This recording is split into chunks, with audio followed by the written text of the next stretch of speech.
Sentry. Sentry is like it if the elves threw you into a game of Sanctum to resolve combat encounters. The main gameplay consists of defending sectors of your ship from waves of aliens who were wildly boarding your ship, using guns, traps, and the environment to take them out. Then on the meta scale you have a web-like map of the area, complete with a fog of war that you are on a timeline to loot the advance through before backup, catch up from behind and destroy you. Different nodes can have various things of them.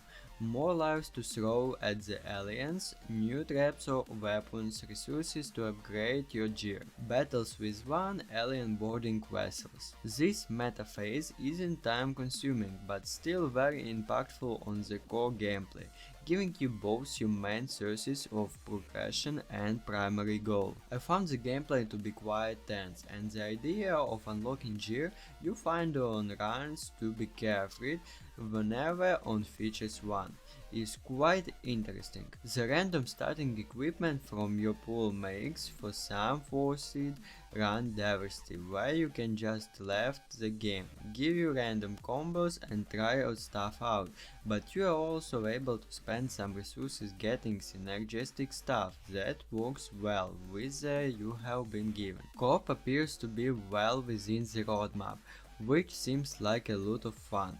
I found the game to be incredibly tense and stressful, so having a friend to joke around and plan with would have lessened the strain on my heart a bit. Plus, most any game in better with friends. My biggest complaint in the initial timer you are on. Most games in the tower defense genre gives you as much time as you want before the first wave, so that you can examine the map and plan some sort of defense. While there aren't a massive number of maps available here, they are actually quite complex. There are a number of environmenting things to take note of, at least 4 different entryways per map, health and ammo sections in the number of different places, little hidden side passages and vents you can sneak through, balconies and side rooms to short them.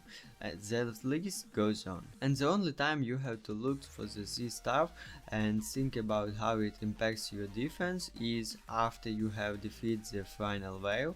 There is no safe mode to explore a map ahead of time. There is only the brief panic loading into a map for the first or second time and trying to remember where everything is, or confusing one entry point for another. So overall, the information and incoming enemies is incredibly scant. You are told what those enemies will enter through. You are given a maker that can be seen through walls for the exit and the active doors. And that's it. How do you get the doors? What path goes between the door and the exit? As the first person tower defense games that I have played have shown enemy passing on the floor to help the player visualize and plan. I would not remind a similar feature here. It can also be frustrating not knowing even a vague idea of what kinds of enemies will be spawning.